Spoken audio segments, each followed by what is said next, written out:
Welcome to JFWA Academy News. I'm your host, Laura Gunter. And I'm Jaden Fisher. First up, on our Nightlife segment, JFWA Academy students recently participated in a LEGO STEM event hosted by the LMU Carnegie Vincent Library. STEM is the acronym for Science, Technology, Engineering, and Mathematics. It is an approach that applies academic concepts to real-world situations to enhance problem-solving skills. JFWA Academy elementary and middle school students were challenged to create LEGO block models of Tennessee landmarks, such as Neyland Stadium, the Knoxville Sun Sphere, the Abraham Lincoln Library and Museum, Graceland, and more. First and second place winners of each of the two grade categories, 4th through 5th and 6th through 8th, were determined by a panel of judges. The overall winner was determined by the popular vote from the LMU community in attendance. Levi Williamson won first place for the 4th through 5th grade division for his model of the Knoxville Sun-sphere, while Kelly Collins and Alexa Craney won second place for their model of Wonderworks in Pigeon Forge. Marley Caldwell and Anna Graham won first place for the 6th through 8th grade division for their model of Neyland Stadium, while Cameron Muncie, Dalton Brown, Stephen Thomas, and Rusty Robards won second place for their model of the Old Mill at Dollywood. Georgia Robards and Ellie Lentilman Nader won the popular vote for their model of the Abraham Lincoln Library and Museum. Our news team had a chance to interview the winners in each category.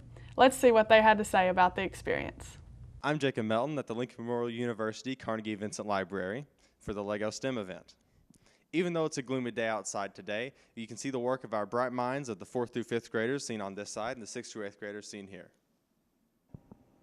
I'm Jacob Melton at the Lincoln Memorial University Library, here with Ellie Lentilman and Georgia Robards, who are both in 6th grade and won the overall LEGO STEM event.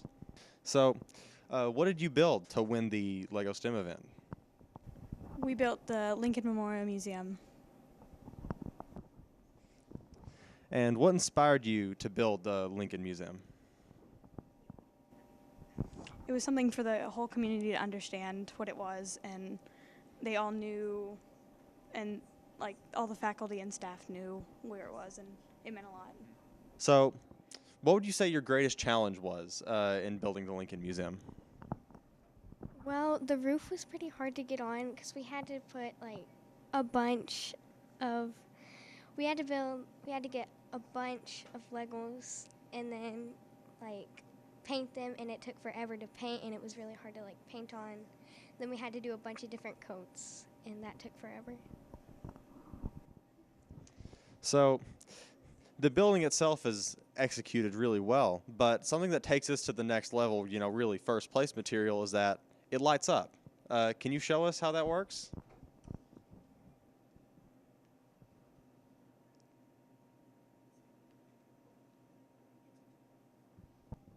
Thank you so much for your time, and congratulations on winning. I'm Jacob Melton at the LMU Library with Levi Williamson, the winner of the 4th and 5th grade LEGO STEM event.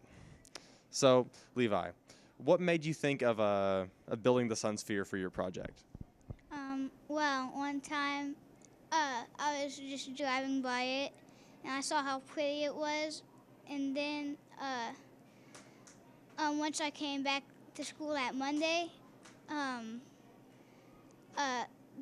they just told us that we were doing a LEGO STEM event of famous Tennessee landmarks, and I remember how pretty the Sun Sphere was, so that's why I decided to build it. So, what would you say the hardest part of this build was for you? Probably the sphere, because it's really hard to put Legos as a circle. Right here, I had to find a lot of the same pieces to put on here. It was really hard to find the same ones. So yeah. All right. Thank you so much for your time, and congratulations. I'm Jacob Melton at the Lincoln Memorial University Library, here with 5th grader Sam Wright. Sam, how have you been enjoying the STEM talks today? They did sound quite well. They also were quite fun. What was your favorite talk of the 3 you've listened to so far? Well, there was one, the theater one. I really like theater, so I did kind of like that. But I also like computers and all that. So I think the first two really were my favorite because, I mean, I'm not too much into engineering. So, yeah. That's really interesting. Now, I heard that you are actually a builder of one of the Lego projects here in the display room. Which one did you build? I built the Parthenon, which I know at first it may sound like the parking lot, but it's a building in Nashville, and it's right across from Vanderbilt University, and so I built that. It took quite a while because I had to find, I didn't have enough circular pieces for all the columns, so I did the first 4 columns, the circular pieces, and then all the way to the back were square columns, and it was kind of like a rectangle, and so What would you say was your biggest challenge building your creation? I have to go with either the actual columns themselves, the roof, or all the kids knocking it down. So, yeah, I think those were my top 3 challenges for the LEGO STEM event. All right, thank you. News correspondent Jacob Melton also interviewed coordinators for the LEGO STEM event. Let's see what they had to share about the STEM event. I'm Jacob Melton at the Lincoln Memorial University Library with Bethany Koch, the creator of the LEGO STEM event. So, Bethany, how did this idea for the event come about? Well, I used to work at a public library. I'm actually from Oklahoma, and the public library in Oklahoma had a Lego contest, and so it kind of came out of that. I added the STEM aspect of it because I knew that the STEM subjects are becoming more important as far as education is concerned. And then once I met with Mr. and Mrs. Stotts at the academy, they mentioned that they were actually working towards their STEM accreditation, so it worked out. So that's kind of where it came from. So this is your first time working with the academy. How's that experience been? I've really enjoyed it. The Stotts have been really helpful as far as, you know, doing the whole grant process in order to get our funding for the event, and then just making sure that it was incorporated into the 4th and 5th grade teaching unit.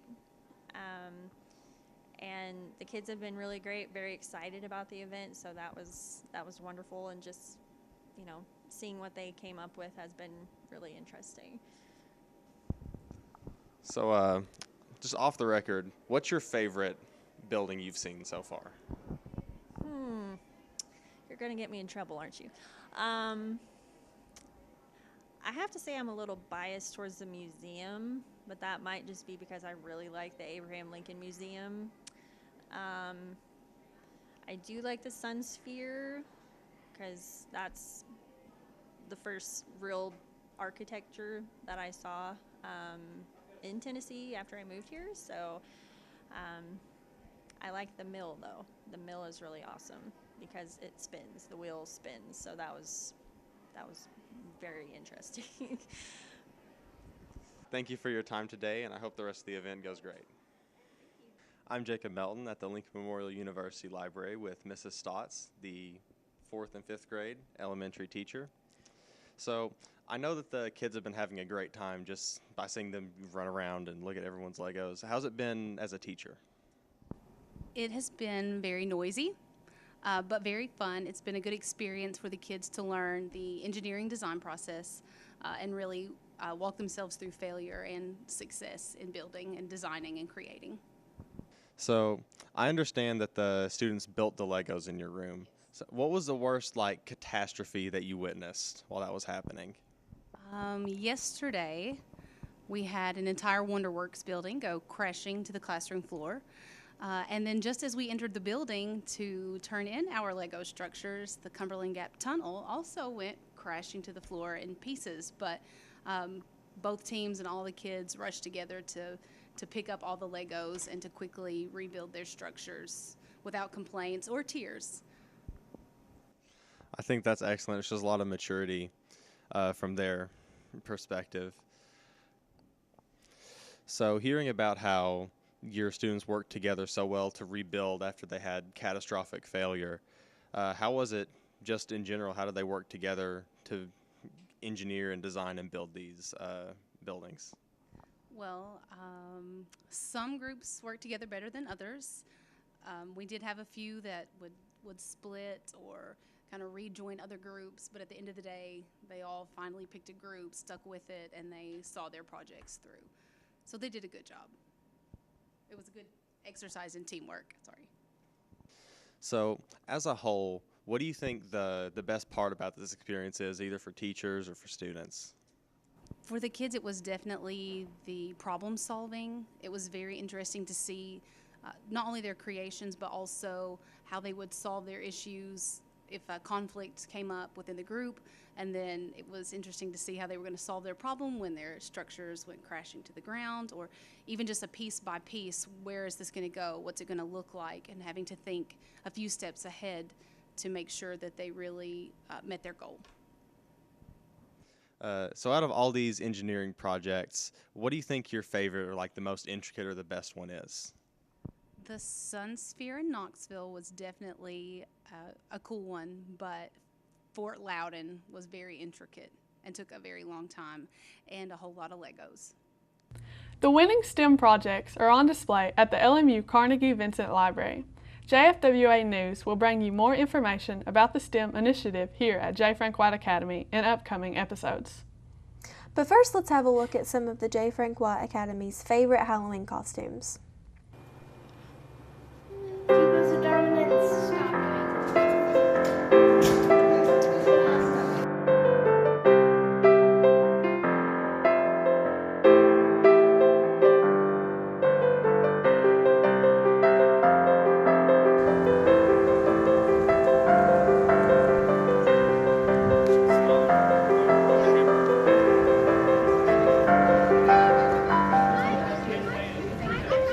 Thank you for joining us, and stay tuned for our Knights Camera Action Sports segment after the break. We have a big problem, and we need your help. It's happening on college campuses, at bars, at parties, even in high schools. It's happening to our sisters and our daughters, our wives and our friends. It's called sexual assault, and it has to stop. We have to stop it. So listen up. If she doesn't consent, or if she can't consent, it's rape, it's assault. It's a crime. It's wrong. If I saw it happening, I was taught you have to do something about it. If I saw it happening, I speak up. If I saw it happening, I'd never blame her. I'd help her. Because I don't want to be a part of the problem. I want to be a part of the solution. We need all of you to be part of the solution. This is about respect. It's about responsibility. It's up to all of us to put an end to sexual assault. And that starts with you. Because one is too many.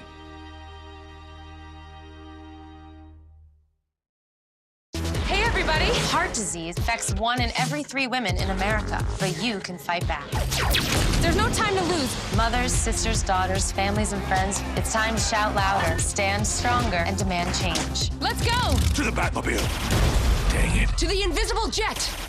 Dang it. Together, we can put an end to heart disease. It's time to go red for women. I could use your help. Yeah! Learn more from the American Heart Association at www.goredforwomen.org. Welcome back to Knights Camera Action. I'm your host, Warren Renfro, and today I'm here with Coach Lockhart of the J. Frank White cross country team. How are you, Mr. Lockhart? I'm doing fine. Thanks for having us. So, I got a few questions for you about our cross country season so far, but first, how long have you been coaching cross country here? I started in the fall of '96, and I coached till around 2008, and then a former LMU cross-country teammate of mine, Phil Blevins, took over for about 5 or 6 years, and then in 2010 I took it back. So for most of the last 22 years. That's a quite impressive tenure. Thank you. But back to the present, how has our team looked this season? It's been a challenging season. Our team rosters have been, as far as the numbers, have been pretty good. We were a little disappointed this year because our girls team only had 4. We were anticipating more, but there were some transfers and things like that. But by and large, the teams have done well and have been very competitive. What do the rosters look like? Who rounded out the top for your runners? Well, our top 5 on the guys' team look pretty much like last year. Justin Poland's our leader, and he has been since he was in 8th grade. And then right behind him, usually are finishing, are Jacob Melton and Danny Gow. And then right behind those 2 guys is Alan Luke. And then Nick Lockhart, my son, was 5th man for most of the year this year. And on the girls' side, we have 4 girls who had lined up and represented us, and that was Anna Posey, Elizabeth Melton, Grace Kelly, and Kyla Piercy. And then on the guys' side, we had about 7 or 8 more guys who would round out the team. We had 12 guys on our team this year. It's impressive. But with challenges aside and everything, how did you all prepare for your season? Well, we started in May, and we met twice a week throughout the summer, doing runs around the tri-state area. And that was on an optional basis, but we had good participation. And then we started full-fledged practice just after school started in early August, and we practiced every day that weather and schedule would allow us to. When did your season start? Our first race was at the end of August. We went over to Oneida and ran what's called an all-comers or open race. And then we just wrapped up this past weekend at the NACA Nationals. So it's been a long season. I know you recently went to NACA this past weekend. How did that go? Well, the first thing I think any of the runners or myself would say is it was cold, very cold. This has been an unusual season. Throughout most of the season, it was unnaturally warm. We were still running in races in early October where at race time it was high 80s with a relative temperature of around 90 degrees. But this past Saturday made up for that because at race time, it was about 32 degrees with blowing wind. The wind chill probably pushed it down into the mid-20s. So it was a beautiful day. There were some times I was watching the runners on the course and the wind would blow and there'd just be a sea of leaves just cover the trail in front of them. But by and large, we were very competitive. The course was muddy because it rained all day on Friday. But when you compare their performances from this year to last year, the performances were as good, if not better. And probably the highlight was last year, Justin Poland, he just finished right out of the money. The top 15 runners get awards, and last year he was 16th. And this year he was able to improve his placing and got to 14th, so he got on the podium this year. It's quite impressive. I'd say it was rough, though, with the weather. Oh, yeah. If you see pictures, you may have already seen some on social media. Everybody's bundled up, and even when they're racing, because you generate a lot of heat when you're running hard, but they were still bundled up because it was so cold. And the wind in particular was the biggest challenge. And I know you prepared a lot for this season. Did we have any notable performances? Well, aside from Justin's finishing at NACA, he also won. There's a race in Oneida in October. It's called the Richard Magyar Invitational, and he won that. He was the individual champion, and he had to really fight for it. He built a big lead, and then a runner from Scott High, the host school, caught him with about 400 meters to go, and he was able to hold that guy off and pass him back in the last 100 meters. It's a very exciting race. So he won that. And our boys team almost were team champion. We finished second by 1 point. We won one or two more points and we would have won that meet. So that was probably the highlight of our season, aside from our performance at NACA this past weekend.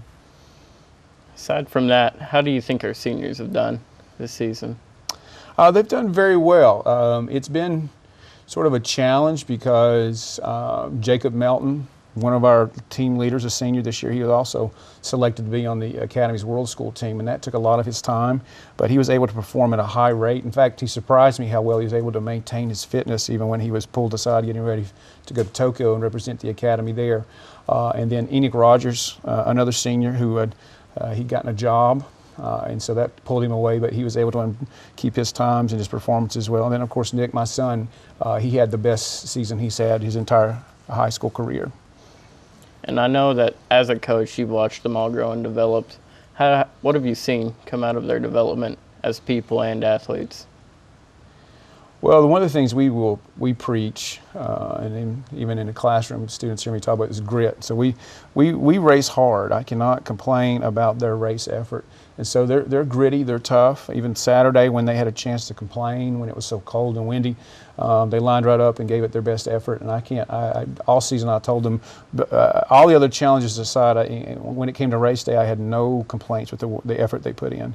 And so I've seen them grow that way, because it was not always that way when they were younger. So it would be up and down, you know. Sometimes they would have a good race, and sometimes you're just like, who is inhabiting your body today, because that's not you. Mm-hmm. But they raced very consistently this year.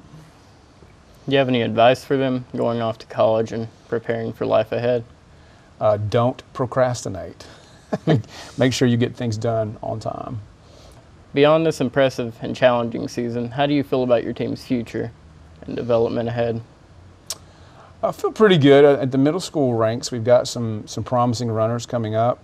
It is going to be interesting to see, though, as I was entering birthdays for NACA, I kept putting in, 01, 02, 01, 02, and I don't know why at that moment it struck me just how many juniors are on this team. We're going to graduate a lot of runners next year, so you'll see pretty much the same teams next year, but after graduation in 2019, well, I guess I should say 2020, we're going to have a heavy turnover in the team, so it'll be a new team essentially. So that's a big question mark, and I'd be curious to see how we answer it. And then after that, when you look at the growth and development of the team, you have to consider the middle school team we have now. How do you think that's affected our development as a cross-country team and in the school? It's been really important. When we first started adding middle school runners, it was just like we had one or two, and they're like, hey, can I train with the team? Can I come out and train? And then we'd find a couple little meets for them. Middle school cross-country in East Tennessee, I'm not sure, or across the state of Tennessee, and a lot of people don't know this, has exploded. There are actually 2 state meets in middle school, and the participation is really amazing. Sometimes we have first-time runners at the middle school level, and their parents will go to a meet, and they're like, oh my goodness, I didn't think the meet would be this big, even though we told them, hey, be prepared to run against about 500 other runners. Mm-hmm. But that's been really good for us. It's helped us grow our programs, and a lot of times we have runners who come in at the high school level as freshmen, but they've already been racing since the middle school. And once we've added elementary as well, we're going to get to the point where we will have runners who've been running since 3rd or 4th grade. And as is the case in every sport, that kind of experience is you just can't buy it. So it's really important. And I think that wraps up the interview. Thank you, Mr. Lockhart, and congratulations on your cross-country season. Well, thank you for giving me the opportunity to talk about our runners. I'm glad to have you here.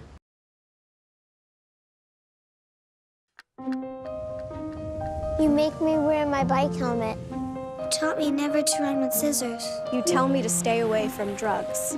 To always buckle my seatbelt. And to follow the swimming rules. You're always looking out for me and trying to keep me safe. So why do you keep a loaded gun in your drawer? Here in the garage. Closet. Shoebox. Under the bed. Where anyone can get to it. How safe is that? How safe is that? How safe is that? You asked them to follow some safety rules. Now they're asking you. In fact, they're counting on you. Never let your gun get into the wrong hands. If you own a firearm and are not using it, please be responsible and be sure that it's stored in a safe place. Remember, always lock it up. For more information on firearm storage safety, visit ncpc.org.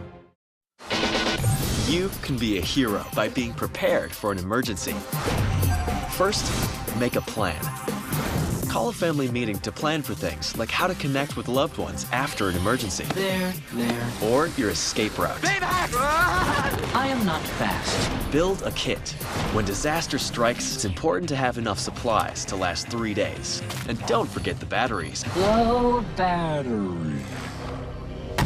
Number 3, know the facts. From blackouts to floods, no matter the emergency, the more you know about it, the better you can deal with it. You're gonna need some upgrades. Number 4, get involved. Lend a hand. in your community, to help others know their role in an emergency. You guys, do you feel this? We're gonna be heroes! You can be a hero by being prepared. Yes! Visit ready.gov/kids for more preparedness tips. Hey everyone, I'm Rose Mountain on JFWA News, interviewing senior Sophia Nichols for our Shining Night segment. Sophia, why don't you tell us a little bit about your involvement at the Academy? So I'm on the golf team and cheer team. I've done both since freshman year. I am cheer captain. I was last year also. So why don't you tell us a little bit about your responsibilities as cheer captain? I have to teach cheers and help middle school out sometimes, and I call cheers during the game, so I have to yell really loud, and that's about it. So you said you're in World Culture Club. Why don't you tell us a little bit about what you do in that club? Yeah, so last year I was a committee head, which means I helped plan all the events and like stuff we did at school. We did activities to like show the students different cultures throughout the year. So since you'll be graduating this year, what do you plan to do after high school? I plan to go to LMU in the fall for nurse anesthetist.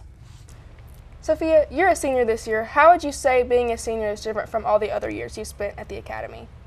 This is definitely my favorite year so far because I feel comfortable with the school, the teachers, and the students, and I have stronger friendships, and I enjoy driving to my college classes and getting those out of the way.